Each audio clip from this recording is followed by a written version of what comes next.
Hello and welcome to another edition of Doorstep History. First today, Walsall's museum closed at the end of March of this year due to a £70,000 cut in the budget. The Museum Service is hoping to obtain a Heritage Lottery Fund grant to combine the collections of the Leather Museum, the Walsall Museum and the local History Centre into one new heritage facility. But in the meantime, all the collections are housed together in one warehouse. I went to have a look at it. The Museum and Archive services of Walsall have been reduced over the years, and this year Walsall Museum itself closed and Walsall Local History Centre has had its staff and hours reduced. So a lot of our stuff which reflects the history of Walsall people and the borough is now in storage and we can't display it. So we're looking for a Heritage Lottery bid to expand the existing Leather Museum and create a heritage centre for all of Walsall so that we can display and exhibit the artefacts and the documents which make up the history of Walsall. So altogether in the collection there are around 15,000 artefacts, which seems quite a lot, doesn't it? So Catherine, you must have some really strange and bizarre things amongst others. Absolutely, this is one of our strangest and one of our most popular items. This is the Hand of Glory. The Hand of Glory? Yes, okay. Which was found in the White Hart Inn in Carmer. Okay, so tell me about this then. Well, it's actually the preserved arm of a child, which was found up the chimney at the White Hart. It was originally thought to be a Hand of Glory, which is a folklore item. It would be the cut-off hand of a hanged man, and would have been fashioned into a candle holder with the idea that whoever saw the light of this candle would be stunned, and therefore the people with the hand could then go ahead and burgle the house without being disturbed. So this was once on permanent display in the museum then, was it?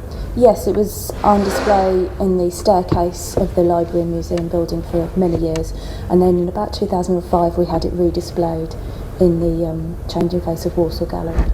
It's the preserved arm of a real child, so obviously quite sensitive in nature, but it has always been a real favourite with a lot of our visitors.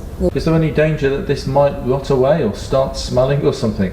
We're fairly confident it won't. When it was discovered, it went away for some tests at Birmingham University, and they discovered that it had been preserved in formaldehyde. So it's quite stable. It's also recently been looked at by other experts from Birmingham Museums and Art Gallery, who are fairly sure that it's quite stable as it is. This is quite a special item. This was Jerome K. Jerome's Red Cross ambulance driver's uniform. Jerome was a famous author, born in Walsall, and during the First World War he was too old to sign up and fight, but he wanted to do his bit, so he volunteered with the French Red Cross. Oh, right. So this is his uniform. So we have his hat and also his tunic with his Red Cross badges here. One of the things we'd like to do if we were to get a new heritage centre would be to display objects and archives together. So we have things like one of Jerome's books, which is autographed by him, and the local history centre also has other archives and letters to do with Jerome, which we'd love to be able to display together. We seem to have quite a good collection of chairs and things here, haven't we? And look at this really old wheelchair here. Look, this must be a good few years old. Yeah, we think this one belonged to Sister Dora, our local nursing heroine, who was very much loved by the people of Walsall for all the work she did for the working people, particularly the railway men, who suffered horrible industrial accidents and during the smallpox epidemics as well. So we think this belonged to her. One of the things we'd love to do if we had a heritage centre would be to tell stories of people such as Sister Dora, but in a much more rounded way. So we have the objects here which come from elements of her life, but the local history centre have letters that she wrote and documents pertaining to her career. So displayed together, these fragile items would tell the story of a whole person who is very much beloved by the people of Walsall. I think we've probably got about 4,000 or 5,000 garments. We've got a large single collection which came from one place. That was the Hodson shop in Willenhall, and I think there's probably about 2,500 garments just from that one place alone. This was the unsold shop stock of a local drapery, of which this rail here is the women's dresses. The Hodson shop also had a fantastic collection of overalls and aprons, which would have been worn by local women, either during their work in the factories or doing housework at home. And I think a lot of people will be reminded of their nans and their aunts and whatever wearing these garments. I certainly remember my nan wearing very similar overalls. Now you seem to have quite a big collection of posters. Yes, by Walsall Lithographic Company.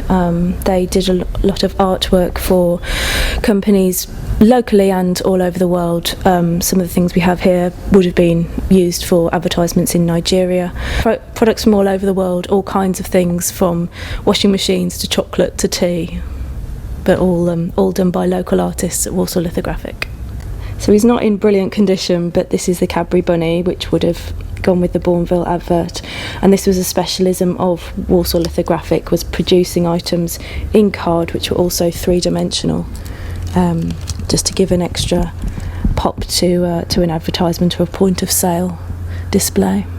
These advertisements were just were found in a plan chest, so they've never seen the light of day, so the colours are all really amazing, they're all absolutely pristine. It's another thing that we'd like to display some of, but would really require some good environmental conditions so that they didn't get any damage from light. Another thing which we're unable to do at the moment. Now, one of my favourite parts of the collection is contained in this box. I wonder if you can work out what it is. It's obviously old and a little bit rusty.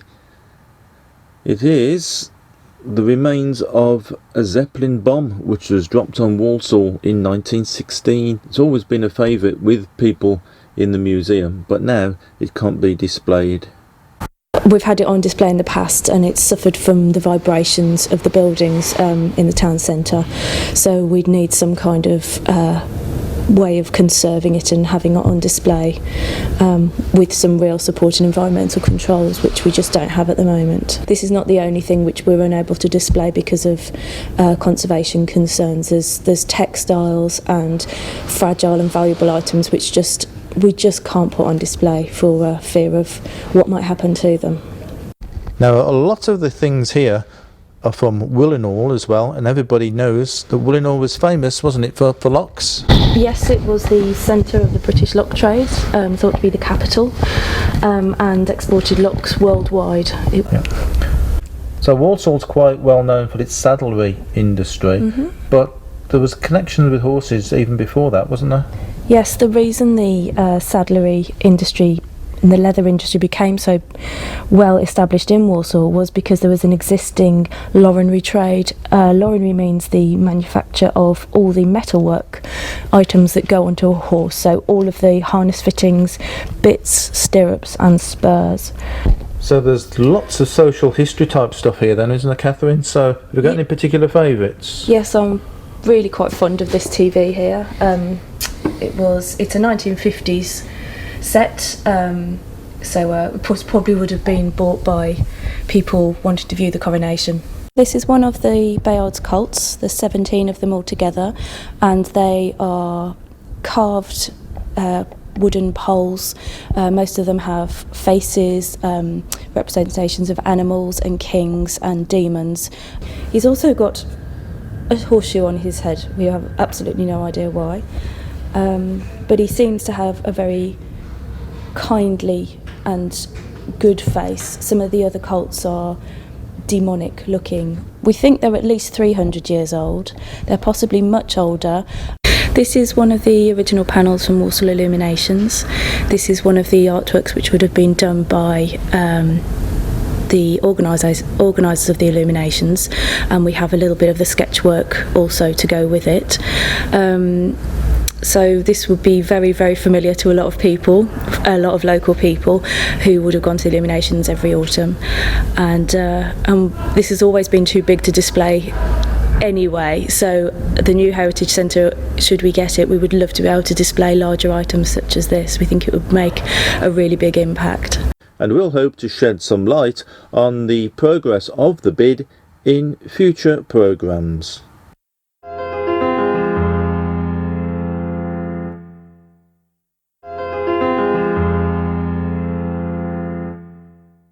Hello, welcome back to Doorstep History.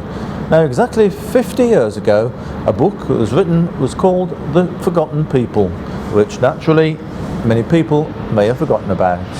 But the people of Ladywood certainly haven't, because the book was written by Canon Norman Power, who was a well-known vicar in the area, and the book described the conditions and things that were happening in inner city Ladywood at that time during a great period of slum clearance.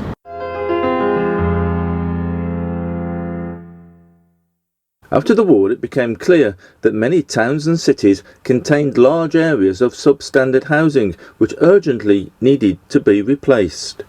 Various pieces of government legislation, including the 1944 Town and Country Planning Act, better known as the Blight and Blitz Act, enabled councils to easily purchase war-damaged and slum properties. Birmingham eventually drew up 5 redevelopment areas.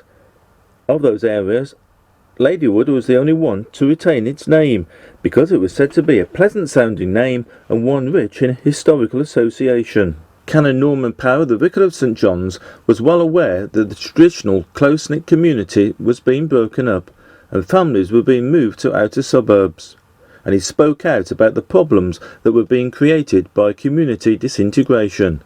And this is the scrapbook that Norman Power used 50 years ago to keep a record of his newspaper cuttings and photographs. The cutting showed his concern about the disintegration of the communities, and this led to him producing a book called The Forgotten People.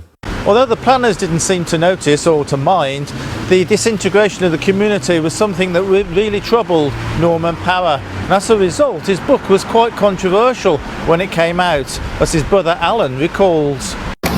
He wrote a book a bit later on called The Forgotten People, which caused quite a stir in Birmingham, all about how all the people were moved away. They started pulling down the little terrace houses and the back-to-back houses. The people were all moved away to other districts. They built a whole lot of these high-rise flats and moved in a completely new lot of people who didn't know each other. And all the doctors had lived in houses in the parish amongst the people. And their surgeries became the sort of parish centres. And the doctors did a tremendous lot to help the people at that time. But then the doctors were all moved out of the district, and the surgeries, they never lived anymore at the surgeries, and they didn't know the people very well at all, and the people didn't know each other. So that was very bad planning. So he wrote his book called The Forgotten People, which stirred things up, made people think a lot, and it was after that that they started planning things a bit better on and trying to make sure that these new districts did become proper communities. Although he did challenge planners on their methods being used to replan the area, he did like the idea to separate factories from houses, and he also liked the idea of introducing open space to estates. But he often argued that some of the worst housing was being left to last, exacerbating the problems of inner city living. And he also argued that some of the less poor housing ought to be saved and repaired. When your dad wrote his book about the Forgotten People, how aware were you about what that was all about? I was really aware. That was when we lived in the new house, of course. I was just aware of buildings getting demolished and Dad getting upset because he didn't think that people had been consulted. You know, he went round with all the planners, looking at all the brilliant new plans. But I remember that bit in his book saying that they'd forgotten something, they'd forgotten the people, forgotten to ask the people what they wanted.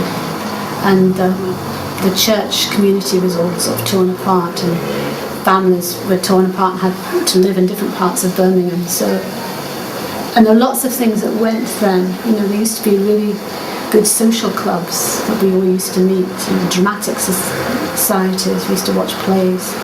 High-rise blocks became a feature of the landscape, and these, Norman Power argued, only increased the social isolation of the people who were forced to live in them. This was the view from the church tower in October 1965. And as tower blocks became more and more unpopular, the City Council hit on an ingenious idea. They would name the tower blocks after cathedral cities, and then people would want to live in the new cathedrals of the skies. Truro, Wells, Brecon, Canterbury Towers, for example. And yes, you're right, it didn't make much difference. By the 1980s, tower blocks had, in general, become social disaster areas, and blocks all over the city were demolished.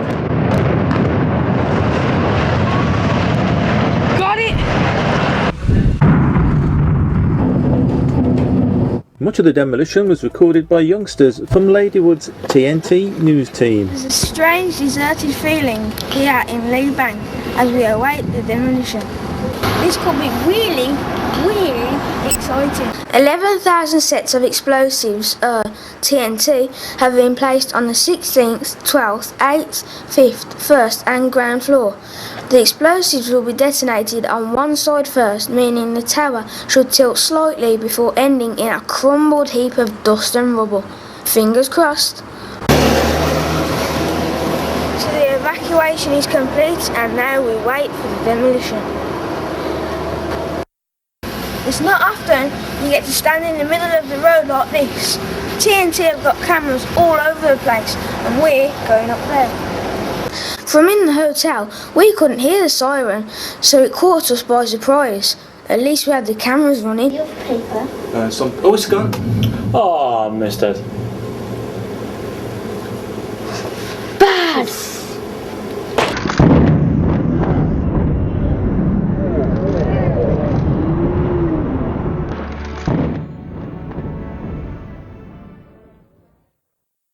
The residential area next to St John's Church on the Gilby Road estate had a number of high-rise blocks which became difficult to let.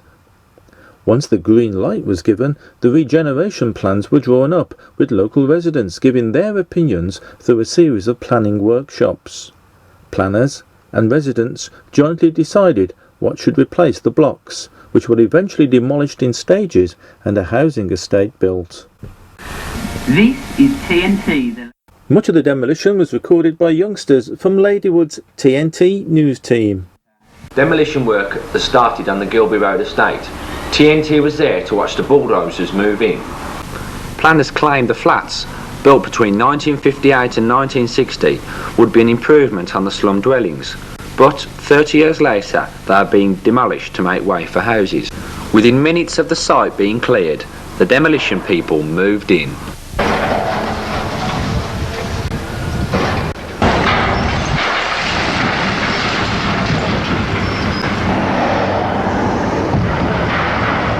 The latest phase of Gilby Road's redevelopment is now underway. TNT was there to see the start. Ladywood's MP at the time was Claire Short, and she was there to help the residents celebrate.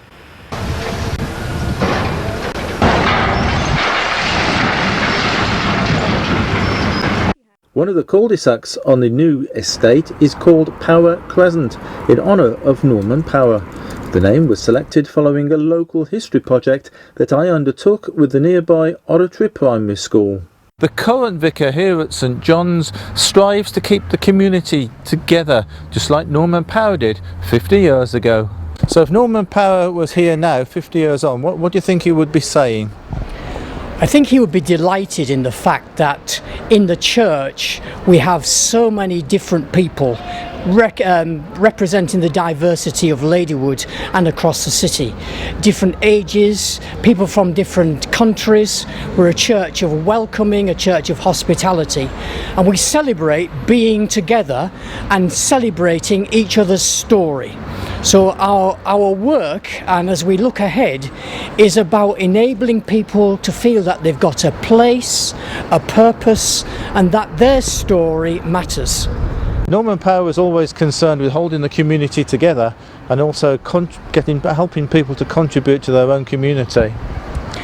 And that's what happens here, because we get many people representing different groups who either use our hall or we work in partnership in Ladywood and in fact beyond Ladywood to make a difference.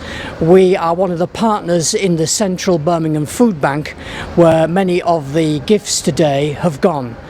And we want to enable people here to really feel that they belong, that it's a safe place to live, a lovely place to live. And this will be part of the vision of Canon Norman Power. And we hope that we're doing something towards community cohesion in a city which is so diverse and so young. I wonder, 50 years on from the publication of his book, what Norman Power would think of the church and of the community of Ladywood today. Well, that's it for this week's edition of Doorstep History. So long, and thanks for watching.